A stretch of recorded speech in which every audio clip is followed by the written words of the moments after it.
Es nezinu, vai arhitekts apzināti, drīzāk Ainava arhitekts apzināti vai neapzināti, to ir izdarījis, kad viņš ir panācis šo visu to slīpumu dabīgo un granīts un dalījis tas segums un mārgas tik pieejams. Es pieļauju to, ka šeit tad arī nejaušība ir vislabākais rezultāts un šeit ir ļoti labi sanācis. Mūsdienās tendence ir būvēt skateparkus savādāk nekā to darīja 90. gados vai līdz šim. Mūsdienās jaunākie skateparki tiek tapti tādā veidā, kā šis parciņš Nacionālās bibliotēkas pakājai. Ar perfektām maliņām, perfektām trubām, labu segumu un viss. Tas ir tas, kas ir modernais skateparks. Tikko noņēma žogu stāvu, viņi sāk jau apgūt uzreiz. Tas notika faktiski jau nākošajā dienā, kā bija iespējams. Un tas tiešām mazliet viņu pārsteidza, kā šī vieta izrādījās tik ļoti interesanta un bija skateri bija klāt. Tas bija mazliet negaidīti. Nav iespējams vairs, jauniešus kaut kādā veidā sazonēt vai ielikt kaut kādās konkrētos limitos. Pilnīgi skaidrs, ka, kad jaunieši mainās un arī pilsētu videi un pilsētas kultūrai ir jāpielāgojas. Jo galā brīva pieeja sevis izvēlētam sportam ir, manuprāt, tikpat pašsaprotami, cik veloceliņi pilsētas centrā. Tam ir jābūt. Jo mēs arī esam daļa no sabiedrības un tā pilsēta tiek veidot arī, lai mums tur ir ko darīt.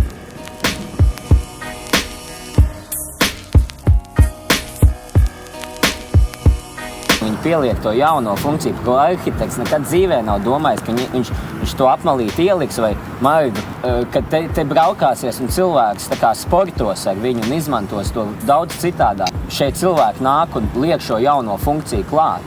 Tas ir fantastiski. Es pilsētu redzu kā milzīgu spēlaukumu sev. Margas man nav kur pieturēties. Pa margām mēdzu vairāk šļūt lejā. Pēdējo pāris 10 gadu tendence ir tieši tas, ka mēģināt integrēt iekšā tos jauniešus ar visu savu sportu sabiedrības telpā.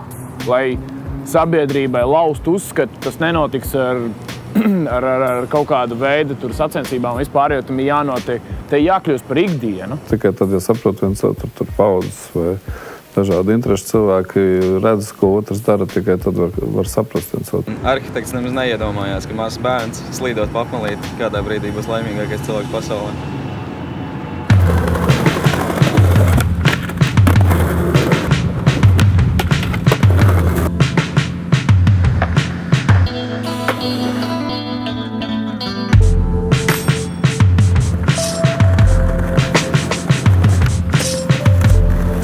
Biblioteka varētu sevī integrēt visu kaut ko, tostarp arī aktivitātes, sporta aktivitātes, kas principā sasaucās ar to, ka, lai tu uztvertu informāciju, kur bieži vien ir nodarbināta tikai viena smadzeņu puslode, kas diezgan ātri sagurst. Mēs šobrīd atrodamies tādos bioloģiskos ķermeņos, ka mums tā kapacitāte, cik mēs varam uzņemt vienā laika sprīdī, ir ierobežota. Un tāpēc vajag pārslēgties kaut kādu citu darbību. Un sports, fiziska darbība tam ļoti labi noder.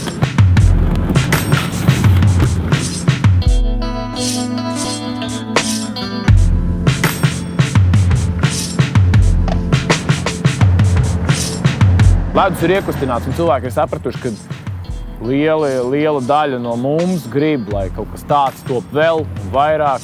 Un tas viss var būt ne tikai skateparks, tas var būt daudz kas vairāk, var apvienot visu kaut ko. Ir daudz jaunu sportu.